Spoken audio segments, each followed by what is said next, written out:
Assalamu alaikum wa rahmatullahi wa barakatuh. Paix sur ceux qui suivent les guidés. Paix et bénédiction sur le prophète sallallahu alayhi wa sallam, sur ses compagnons, ses amis, sa famille, ainsi que sur tous ceux qui le suivront de bonne foi jusqu'au jour du jugement. Aujourd'hui, j'ai envie d'évoquer, à ma façon évidemment, ce que je pourrais intituler les ruses du diable. Parce que je pense honnêtement que nous les musulmans, a fortiori les non-musulmans encore plus, on a tendance, par paresse sans doute, manque de temps ou pas envie de réfléchir, on a tendance à beaucoup simplifier les méthodes et les façons d'aboutir à son objectif. Quand on parle de shaitan, on a tendance à simplifier ça et à penser, comme quand on parle de shirk, croire que shirk égale adorer des statues. Et on s'arrête là. Et les ruses du diable, quand on rencontre beaucoup de gens qui sont différents, d'âges différents, de pensées différentes, de croyances différentes, on se rend compte en fait que suivant la personne à qui il a affaire, shaitan adopte une stratégie, une méthodologie spécifique. Et donc, malheureusement, mais c'est comme ça, c'est notre lot. Malheureusement, le croyant qui espère le paradis est plus ou moins condamné à être sur ses gardes sans arrêt.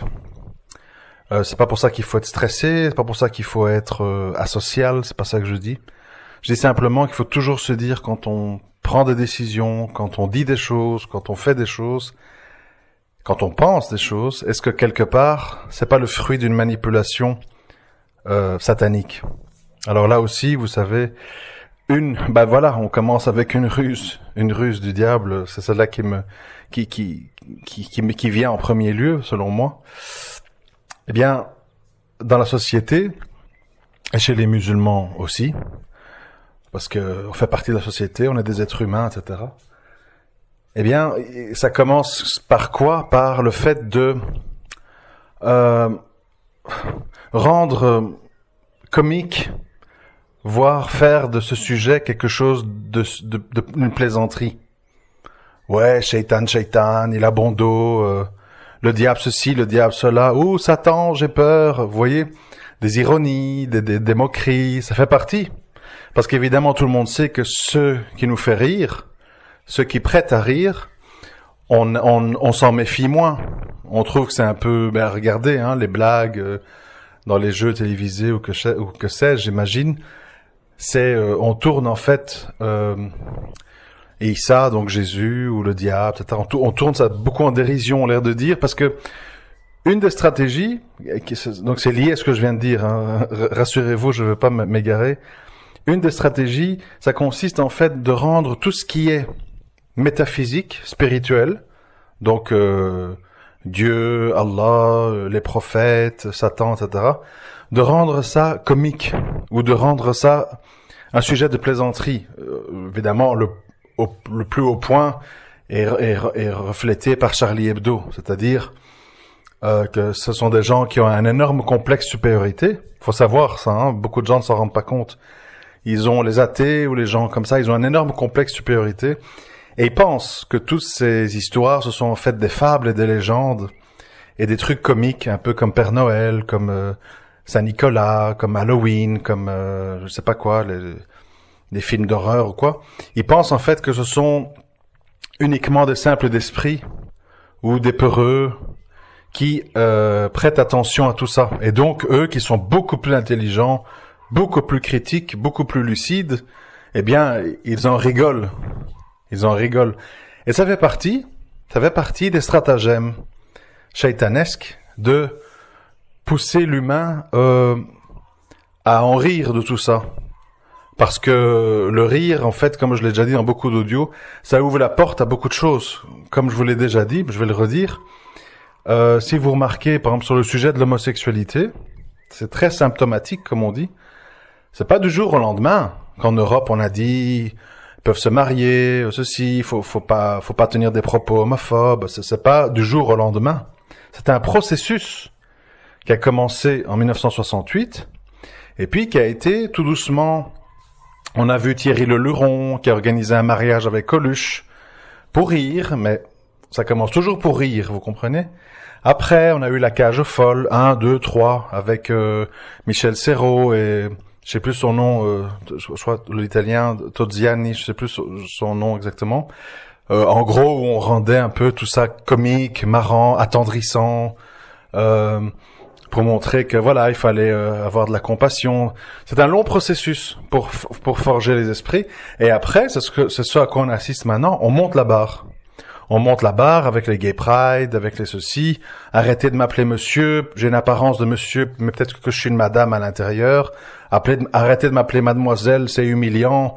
C'est comme ça qu'on appelait les femmes non mariées avant. Enfin, c'est-à-dire qu'on bouscule absolument tout, mais en ayant commencé gentiment. Et donc, c'est ça, le travail de Shaitan par rapport à l'humour et par rapport à cette ruse-là. Mais évidemment, ça se limite pas à ça, parce que vous me direz, c'est pas tout le monde qui achète Charlie Hebdo, c'est pas tout le monde qui se moque des religions. Il y a beaucoup de gens qui n'ont pas une religion et qui ne s'en moquent pas, ils respectent, etc. Donc, avec les autres catégories de personnes, il faut adopter des autres stratégies. Alors, avec les gens, par exemple, un peu intellectualisés, ou qui sont très critiques, très méfiants, qui sont très attachés à la science et à ce que la science prouve, etc., on développe d'autres stratégies. On dit, oui, d'accord, le Big Bang, oui, d'accord, tout ceci est absolument exceptionnel, mais quelle est la preuve que il y a cette force qu'on a nommée Dieu ou Allah qui est derrière tout ça? Vous avez des preuves? Et ce même Allah, s'il existe, qui l'a créé lui? Et donc là, on vous emmène dans un tourbillon d'idées, stérile évidemment, puisque ça n'amène à rien. Au bout du bout, quand vous parlez avec un athée, il vous dit quoi? Il dit « je ne sais pas ». Et il vit dans le « je ne sais pas » et il meurt dans le « je ne sais pas ». Et il en est très fier. Je suis très fier de dire « je ne sais pas ». Et d'ailleurs, c'est pas seulement « je ne sais pas », c'est « je ne veux pas savoir ». Je ne veux pas lire, je ne veux pas entendre, je ne veux pas réfléchir. J'ai envie de m'intéresser à tous les écrits et tous les discours scientifiques, etc., qui iront dans le sens de « je ne sais pas ». Et les religions, c'est pour les faibles d'esprit, c'est pour les peureux, c'est pour les gens qui ont besoin d'un code de loi pour vivre. Moi, avec un grand M, je connais évidemment très bien c'est quoi le bien et le mal. Je n'ai pas besoin d'un hypothétique Dieu pour me dire quoi. Et de nouveau, donc, on est dans quoi? Shaitan qui nous connaît bien, hein, toutes nos faiblesses, l'orgueil, l'individualisme, le désir d'avoir raison, etc., etc. Il joue là-dessus. Et là, vous avez donc un cortège de gens qui se sentent très intéressants et intelligents à dire je suis agnostique, je pense qu'il y a une force, mais les religions sont toutes des inventions humaines. Et donc, comme je vous l'ai dit dans les audios précédents, ces gens ne réalisent pas ou ne pensent pas que cette puissance omnipotente, qui est capable de choses ultra grandioses, ils n'acceptent pas l'idée que cette puissance peut nous adresser un message à travers les meilleurs d'entre nous. Ça, c'est pas possible. C'est de la folie, c'est utopique, c'est inacceptable. Et ils rangent, je vous assure que c'est la vérité, quand on connaît ce milieu, ils rangent les prophètes, comme Isa, salam, Jésus, Mohammed, sallallahu alayhi wa sallam, ils les rangent dans les catégories mythes et légendes, gourous, personnages légendaires inventés par les êtres humains. Donc, vous savez bien tout ce qu'on a, je sais pas moi, les trucs, les œufs de Pâques, Père Noël, etc. Pour eux, c'est la même catégorie, c'est-à-dire rien ne me prouve que ces gens ont existé, rien ne me prouve que ce qu'on m'a dit qu'ils ont fait ou dit est vrai, et donc je choisis, sans aucune preuve évidemment, de dire qu'ils ne sont rien ou ce sont des usurpateurs, des escrocs. Ça me réconforte dans ma vision de je ne sais pas. Donc il faut comprendre, hein. Pour ça que moi j'ai toujours dit, quand on dit moi je n'ai pas de religion, c'est pas vrai. Ne pas avoir de religion, c'est une religion. Ne pas avoir d'interdit et de connaissance du bien et du mal, c'est une croyance. C'est une croyance. Et je vous l'ai dit, vous pouvez parler avec n'importe qui. N'importe qui. Des naturistes, des pédophiles, je ne sais pas, tout ce qu'il y a qui tourne. Enfin, vous voyez chacun avec ses istes, hein, les chasseurs, les plongeurs, les pêcheurs. Tous ces gens ont une conception, ont des concepts dans leur esprit. La différence, c'est que souvent, ils prennent en héros et en modèle des gens qui correspondent à leur passion personnelle. Donc un plongeur va vous parler de Jacques Mayol, de machin, de la plongée en apnée, du record de 122 mètres, de ceci, tout son monde, et ainsi de suite, dans le football et compagnie.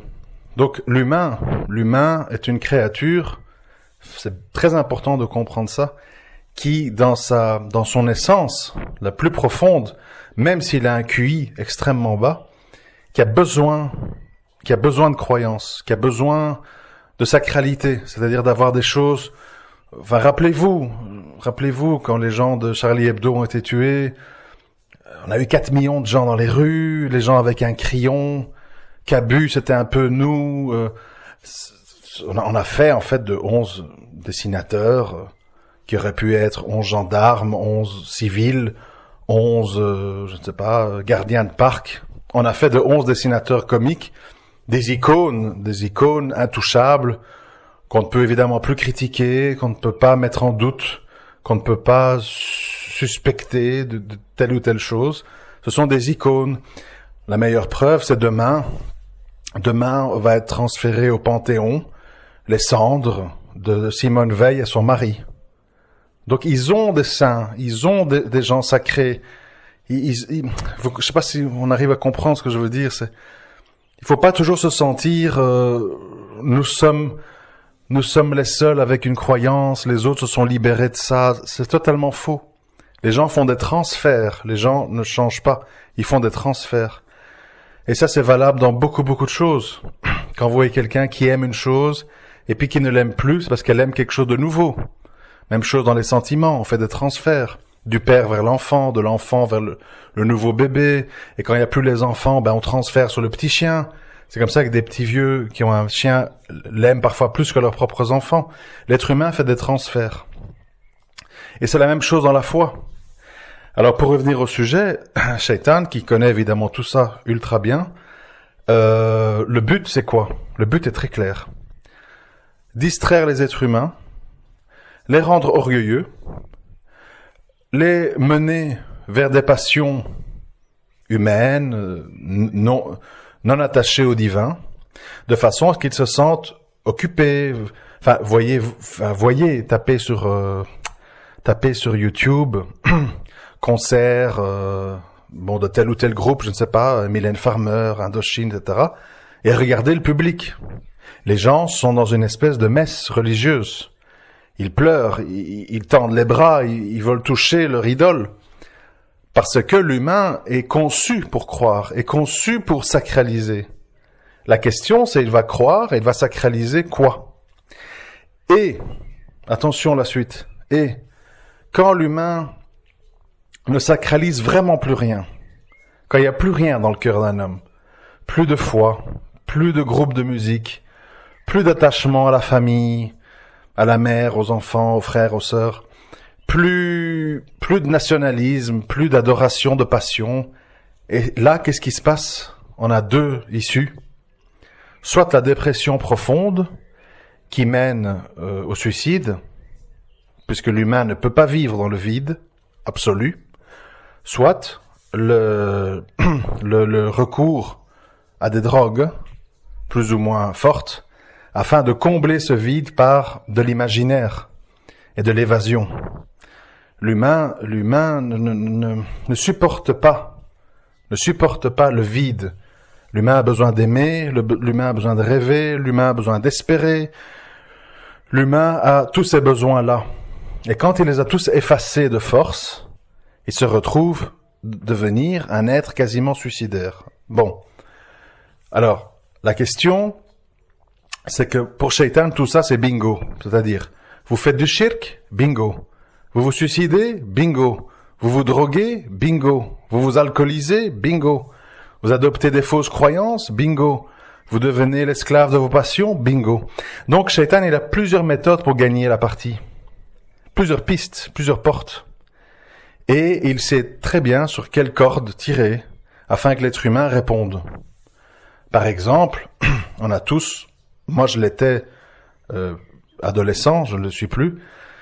Mais j'ai eu une période comme ça, je crois, de 14 à 17 ans environ, où j'étais quelqu'un de très timide, extrêmement timide. Voilà, peut-être c'est difficile à imaginer, mais c'était le cas.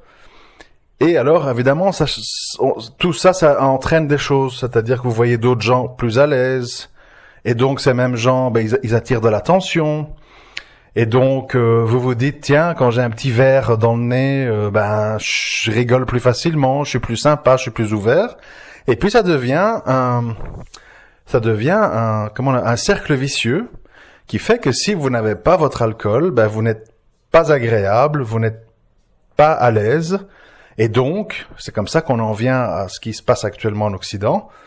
Quand il y a une fête, anniversaire, nouvel an, Noël, baptême, je sais pas tout quoi, retrouvailles, barbecue, etc. Eh bien, il faut de l'alcool. Parce que l'alcool, en fait, place tout le monde sur un pied d'égalité. Tout le monde est détendu, tout le monde rigole. Tout le monde perd un petit peu ses barrières, ses différences. Et voilà, tout est possible. Le bien comme le mal, soit c'est rigoler et se taper sur l'épaule, soit c'est forniquer avec la femme du voisin, prendre la voiture et se clasher sur un arbre, ça c'est autre chose. Mais l'objectif de Shaitan, c'est à travers nos peurs, à travers nos doutes, à travers nos vécus, nos traumatismes de l'enfance, les éventuels abus qu'on a subis, les divorces tragiques, les ressentiments qu'on a d'avoir vécu dans des familles nombreuses où on n'a pas pu s'exprimer, avoir ses affaires, sa chambre, etc., etc. Chacun d'entre nous, j'en suis sûr, on a notre bagage de fragilité, on va dire. Eh bien, Shaitan va jouer sur ces fragilités.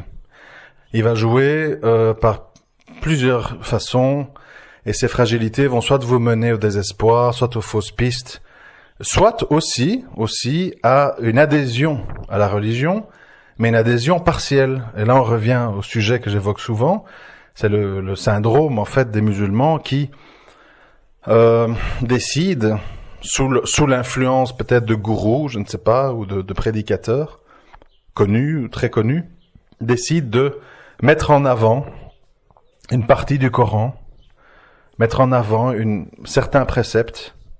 Par exemple, je suis sûr que vous le voyez autour de vous, la plupart des gens, beaucoup de gens, on va pas dire la plupart, parce que ce serait présomptueux, beaucoup de gens dans la communauté musulmane sont attachés au Ramadan, à pas manger de porc, à pas boire d'alcool, etc.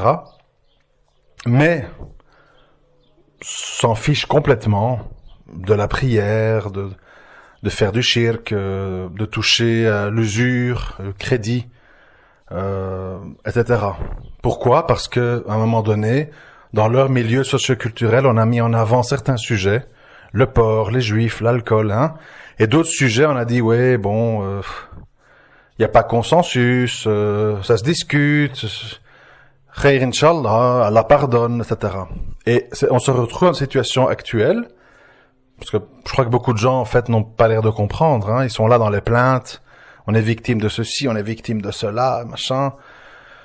Ils n'ont pas l'air de comprendre que la cause de tout ceci, c'est l'islam partiel, c'est-à-dire que soit on se retrouve avec des musulmans super agressifs, qui ne voient que le côté belliqueux de l'islam, soit des gens hyper laxistes qui supplient les mécréants à coups de c'est la charte des droits de l'homme, la loi de 1905, respectez vos lois, et pourquoi vous avez fait ça aux juifs et vous voulez faire ça à nous maintenant, vous n'avez pas appris de l'histoire. Enfin, je lis tout ça venant de gens très connus que je ne vais pas citer, et en fait ça crée évidemment une communauté qui se comprend pas parce qu'ils parlent des vocabulaires différents, tout simplement.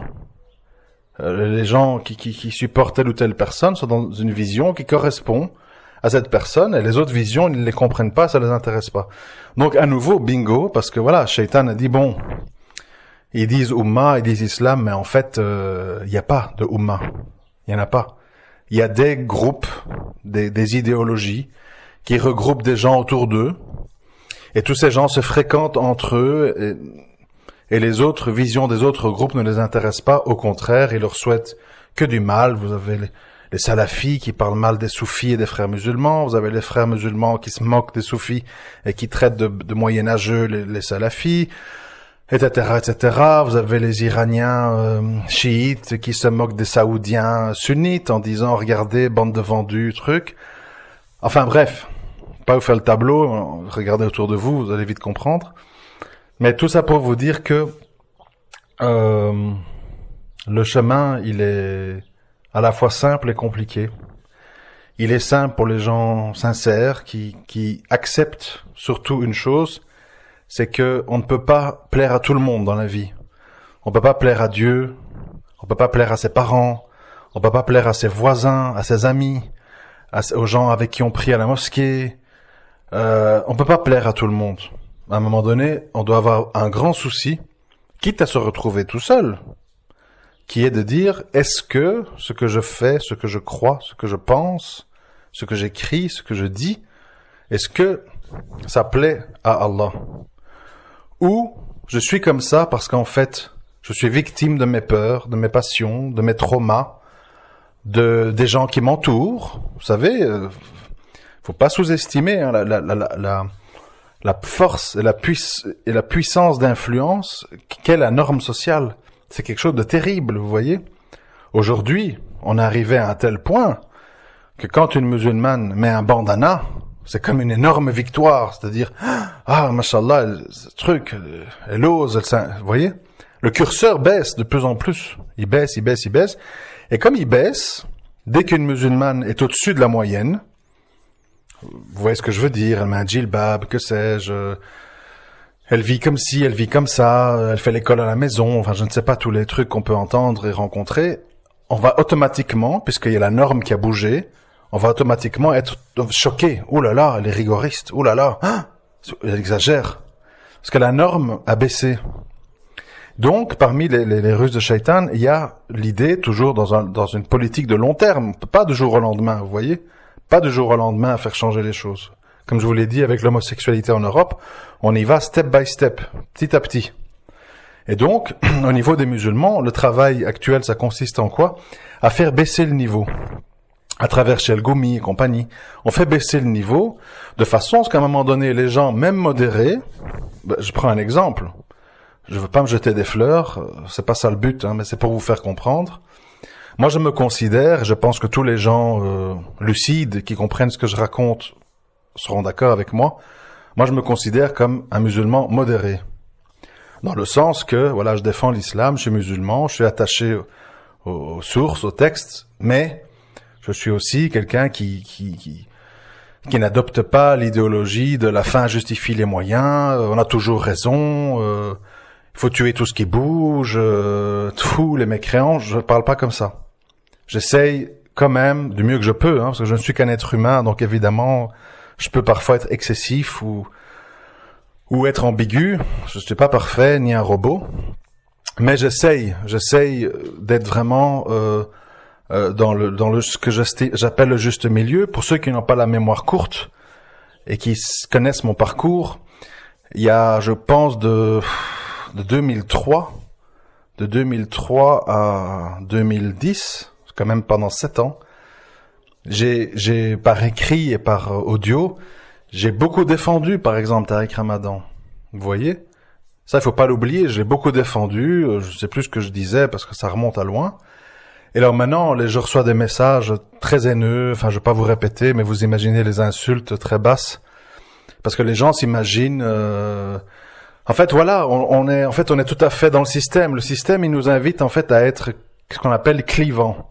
Clivant, ça veut dire, tu es ça ou tu es ça. C'est-à-dire, où on te dit, bon, t'es quoi, toi? T'es wahhabite? T'es Tariq Ramadan? T'es machin? T'es Boujrafil? T'es quoi? On veut voir clair, vous voyez? Et les gens, finalement, sont tous très mal à l'aise quand vous dites que vous n'appartenez pas à aucun être humain qui a fait une interprétation personnelle que vous pouvez écouter et critiquer ou avoir des questions, mais vous ne devez pas appartenir. Et ça, c'est quelque chose qui est très mal toléré parce que on a l'impression, en tant qu'électron libre, que finalement, on peut mettre l'étiquette qu'on veut. Moi, j'ai déjà tout entendu sur moi. On a dit, c'est un infiltré sioniste. On a dit, c'est un wahhabite. On a dit, c'est un taliban. On a dit, c'est un gars qui a envoyé des jeunes en Syrie. On a dit, oh, c'est un laxiste, il philosophe trop, il fait trop de blabla. On a dit, il a pas assez de science, il peut pas s'exprimer, et il devrait se taire. On a dit plein de choses. Mais à un moment donné, je ne dis pas qu'il faut pas se remettre en question. Ça, on doit tous le faire, mais pas seulement là-dessus, sur le reste. Dans tous nos choix de vie, etc., nos mariages, l'éducation de nos enfants. Il faut se remettre en question, mais sachez que vous aurez toujours des gens autour de vous, bien souvent musulmans, pour toujours vous trouver trop ceci ou trop cela. Et à un moment donné, sans insulte, sans se fâcher, il faut défendre votre point de vue avec des arguments, parce qu'il y a beaucoup de gens qui défendent des points de vue sans arguments, voyez. Moi, par exemple, on n'arrête pas de m'envoyer, je les compte même plus, par centaines. On n'arrête pas de m'envoyer des messages qui répètent la même chose. Tariq Ramadan est un être humain, et il a le droit à l'erreur. Qui es-tu, toi, etc. C'est grotesque. C'est-à-dire, comme si je ne savais pas que c'est un être humain, comme si je ne savais pas qu'on fait tous des péchés, etc. Je dis simplement que parmi le processus du repentir en islam, même si je ne suis pas un savant, j'ai quand même compris ça, enfin, j'espère, il y a un processus. Soit c'est accepter une peine purificatrice, une fois que le péché est avéré, selon sa gravité, soit reconnaître publiquement les choses, expliquer sa version des faits, et pas être dans un déni total, comme ça a été le cas depuis longtemps maintenant, et de dire, voilà, j'ai fait telle et telle erreur, je m'en repens, je me désavoue de moi, c'est-à-dire s'exprimer. Mais tant qu'on est dans le déni, ou tant qu'on minimise, c'est pas un repentir, minimiser. Moi, j'ai horreur de ça. C'est-à-dire, oui, bon, j'ai pris 3 maisons à crédit, mais voilà, avec le bénéfice que j'ai, je suis occupé à construire une mosquée au Maroc. Voilà, vous voyez, il y a beaucoup de gens qui sont dans la fuite comme ça. Oui, mais bon, qu'est-ce que vous voulez? Je voyage 200 jours par an pour mes conférences. C'est normal que je craque quand une femme s'avance vers moi. On peut tous commencer à justifier. Et vous savez, les excuses, elles sont faites pour s'en servir. Donc, à un moment donné, c'est quand même... Il faut être honnête. Il faut être honnête. Quand on a fait des péchés, a fortiori graves, il faut d'abord se sortir de ce péché. Ça veut dire arrêter, vendre sa maison à crédit, ne plus acheter sa dose de hashish, arrêter d'écouter tel ou tel rappeur. C'est-à-dire, d'abord, on met un processus d'arrêt. On stoppe. Puis, on demande pardon, et après cette demande de pardon, on prouve qu'elle est sincère en maintenant le cap de la décision qu'on a prise de se repentir. C'est pas, je prends une maison à crédit, j'ai une petite crise de foi, je la revends, je m'excuse, Inch'Allah, je prie, puis un mois après, ouais, mais bon, finalement, c'est pas vraiment grave, c'est pas clair, c'est peut-être pas de l'usure comme à l'époque des prophètes, ça, ces déplacements, ça serait un bien pour mes enfants. Allez hop, je retombe. Ça, c'est pas du repentir, ça c'est jouer. Ça c'est jouer des jeux. Et ça, de nouveau, fait partie des ruses de Satan, nous donner l'impression qu'on s'excuse, nous donner l'impression qu'on change, pour au fait ne pas changer. Et je l'ai toujours dit, quand on accumule des épreuves, des échecs, qu'on n'arrive pas à avancer, qu'on n'arrive pas à accomplir des choses, il faut à un moment donné se poser des questions, plutôt qu'être dans la complainte, pourquoi moi, etc., etc. Et par exemple, j'ai pas l'impression que les gens, par exemple dans le cas de Tariq Ramadan, méditent sur ce qui se passe. Les gens sont dans free, il faut libérer, c'est pas juste, le droit de l'homme, présumé innocent, etc., etc. Les gens oublient qu'Allah fait ce qu'il veut. Allah, il peut faire que cette personne meure en prison, il peut faire que un avocat se saisisse de tel et tel code de loi et fasse casser les décisions du juge. Allah fait ce qu'il veut. Et quand une situation perdure, quand on s'enfonce dans la justice, il faut réfléchir. Même chose avec la Palestine, pourquoi c'est comme ça. Même chose avec la Syrie, pourquoi ça se passe comme ça. Tant que les gens sont dans les fuites en avant, c'est pas nous, c'est les autres. Oui, mais parce que ça, parce que si. Il faut faire une introspection, et les gens n'aiment pas l'introspection. Les gens n'aiment pas l'introspection. Et c'est le même appel que je fais aux athées, maintenant, quand ils sont là à vivre, soi-disant heureux, parce que j'ai jamais vu un athée heureux, personnellement. Je n'ai vu que des athées drogués, des athées dépressifs, des athées suicidaires, des athées agressifs. À un moment donné, il faut se dire, en fait, mon athéisme basé sur je ne sais pas, puisqu'ils n'ont pas de réponse, hein. Ils ne croient pas à notre réponse, mais ils n'en proposent pas d'autres. C'est à un moment donné se dire, quelle est la valeur ajoutée de ce choix que j'ai fait de croire dans le je ne sais pas? Qu'est-ce que ça me rapporte dans ma vie? Je suis serein? Non. Je suis apaisé? Non. J'ai de l'espoir à transmettre à ma femme et mes enfants? Non. Ça va me rapporter quelque chose? D'avoir raison qu'il n'y a rien et que nous sommes des riens qui vont vers rien, ça va me rapporter quoi? Rien. Parce qu'à un moment donné, si on n'a pas l'appel de la foi, il faut au moins se demander, en fait, moi je sers qui ici à défendre l'athéisme? Je sers quoi? Je sers en fait à rendre l'humanité comme Mad Max ou Walking Dead. Tout le monde s'entretue, on ne vit qu'une fois, à moi le pétrole, à moi le fric, à moi les femmes, t'es pas fort, t'es pas riche, tu crèves, tant pis pour toi. C'est la loi de la jungle, faut savoir ça, hein. L'athéisme et le manque d'espoir et l'idée qu'il n'y a pas de jugement céleste, etc., c'est la porte ouverte à la barbarie. Alors je veux bien qu'on s'en fout, qu'on dit ouais mais bon, la vérité c'est la vérité, tant pis pour la barbarie. Mais c'est une démarche extrêmement égoïste, parce que tous les gens que vous allez aimer, votre entourage et tout, vont se retrouver dans un chaos social, un chaos humain. Ce qui tient les gens, c'est les valeurs, c'est les croyances, c'est les interdits, c'est l'espoir. Regardez ce qui se passe en Centrafrique. On a affaire à des êtres humains qui parlent comme s'ils sont pas des animaux, parce que les animaux ne font pas ça. Ils parlent comme s'ils sont des soldats de diable. J'ai entendu ça de mes oreilles, des gens qui disent nous cherchons des musulmans à couper et puis on va les manger parce que les musulmans ils sont intelligents, alors on va devenir intelligents si on les mange. Enfin voilà dans quoi on va quoi, c'est-à-dire la machette, les morts, les croyances stupides qu'on acquiert les valeurs de quelqu'un en le mangeant. Enfin c'est la porte ouverte à tout. Regardez Mad Max, regardez Walking Dead, voilà le monde qui nous attend.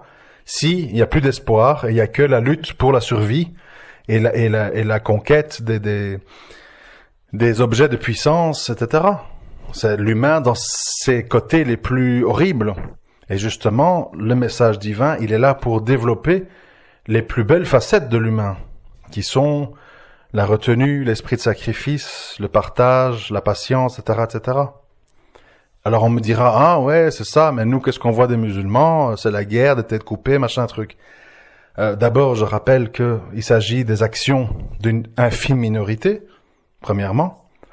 Deuxièmement, que les musulmans n'ont pas le monopole de la barbarie. Nous vivons dans un monde barbare qui a l'air plus propre quand on jette des bombes et des missiles, depuis des drones, etc., mais qui en termes de conséquences, c'est plus ou moins la même chose. C'est-à-dire, voilà, au lieu de couper la tête de quelqu'un, on le déchiquette en 1000 morceaux, civils y compris, bébés et compagnie. Bombardement au phosphore, au chlore, enfin tous les horreurs que vous voyez à la télé. Donc, les musulmans sont simplement le fruit de leur époque. Et certains d'entre eux, pour des raisons qui les regardent, à bonne ou à mauvais escient. Moi personnellement je suis pas d'accord, mais maintenant bon c'est mon avis à moi. Décide qu'adopter cette méthode-là c'est quelque chose qui est payant. Moi je juge que non. Mais voilà, et vous trouverez la même chose, c'est chez des anarchistes, chez des je sais pas moi, des transhumanistes, des démocrates. Les gens défendent leurs intérêts, utilisent la violence quand ils jugent que c'est nécessaire, terrorisent l'ennemi quand ils jugent que c'est nécessaire, Et donc, c'est ces musulmans-là qui représentent, je ne sais pas combien, moi 0,0x% des musulmans, ont choisi cette méthode-là. Est-ce que c'est tous les musulmans du monde entier qui doivent être pris à témoin, etc. Là, aujourd'hui, enfin, il y a quelques jours, un groupe terroriste français appelé AFO a été arrêté. Ils avaient l'intention d'empoisonner l'alimentation halal et tuer des femmes voilées, etc. Est-ce que les musulmans demandent à tous les Français et tous les gens de droite ou d'extrême droite de venir dire à la télé « Nous ne sommes pas terroristes, nous ne voulons pas tuer des femmes voilées, nous ne voulons pas empoisonner le halal ». Ben non, parce qu'on se dit c'est des décisions personnelles de certains Français qui ont jugé que ce genre de choses, c'est ce qui devait être fait pour stopper l'immigration, l'islam, etc. Et il ne viendrait pas à l'esprit d'un musulman de dire « Mon voisin, Monsieur Wauquiez, Madame Le Pen doit venir à la télé dire « Je ne suis pas d'accord, je ne suis pas responsable avec tout ça ». Voilà, donc, pour revenir et conclure, parce que bien sûr j'ai tourné autour du sujet, Satan, en fait, pour lui échapper, il faut d'abord ne pas trop espérer de ce monde, ne pas être assoiffé de ce monde, parce que quand on est assoiffé, il faut commencer à faire ce qu'on appelle des pactes avec le diable. On le voit avec tous ces jeunes rappeurs qui veulent être connus, qui veulent être millionnaires, etc. Ils acceptent de dire des phrases ou sales ou ambiguës pour créer une espèce de aura autour d'eux, un peu diabolique, etc. Et ça marche malheureusement. Donc il faut pas trop s'attendre, il faut pas trop demander. Et il faut être très attaché à ses sources. Il faut être très attaché à ses sources parce que sinon, quand on n'y est pas attaché, quand on ne lit pas, quand on n'étudie pas, quand on se pose pas les bonnes questions, eh ben on finit dans un des filets de Satan, qui sont, je l'ai déjà dit, les passions, l'agnosticisme, l'athéisme, vous savez, il y a plein de mots, hein, le stoïcisme, oui mais si Dieu existe, pourquoi il a toléré les famines? Et s'il y avait un Dieu, pourquoi machin? Donc vous voyez, des trucs où on tourne en rond, et plutôt que de dire non, l'humain est une sale bête, l'humain est égoïste, l'humain pollue, l'humain s'accapare, au lieu de dire ça, on dit non, moi je suis un humaniste, j'aime beaucoup les humains, c'est Dieu le responsable, vous voyez. Chacun devrait assumer les accusations à tort et le fait de ne pas avoir fait une autocritique honnête. Chacun devra assumer. Mais nous, les musulmans, on ne doit pas se retrouver psychologiquement otages de gens qui ont cédé à leur passion, à leurs doutes. Parce que je dis ça parce que ça arrive chez les musulmans. Vous avez beaucoup de musulmans qui, pour toute une série de raisons, abdiquent. Quand je dis abdiquent, ça ne veut pas dire lâche tout et deviennent laxistes. Il y a une autre forme d'abdication qui est de dire tout est foutu, c'est la fin des temps, allez en avant, je sors en calache, en couteau, je tue tout ce qui bouge. C'est aussi une forme d'abdication. C'est-à-dire que tu refuses l'épreuve, tu refuses le combat, tu refuses le combat contre le blâmable, etc., par tes mots, par tes prêches, etc., et tu décides en fait tout simplement quelque part de te jeter au feu, de dire c'est une forme de suicide, quoi. Puisqu'on voit bien que tous ces gars qui passent à l'action, ils cherchent pas à sauver leur peau, ils cherchent à mourir. En faisant des dégâts qui sont, vous connaissez mon opinion là-dessus, je veux pas être insultant, mais en faisant des dégâts qui sont proches du grotesque et de l'insignifiant. Même si les médias font mousser la chose, en termes de bilan chiffré, c'est grotesque. Donc, c'est contre-productif, c'est une fuite. C'est une fuite, comme des musulmans qui fuient vers le laxisme, vers le oui mais, il faut pas choquer, il faut pas ceci, je change je raccourcis ma barbe, je deviens ceci. Parce que les gens, voilà, ils ont comme projet d'exister coûte que coûte.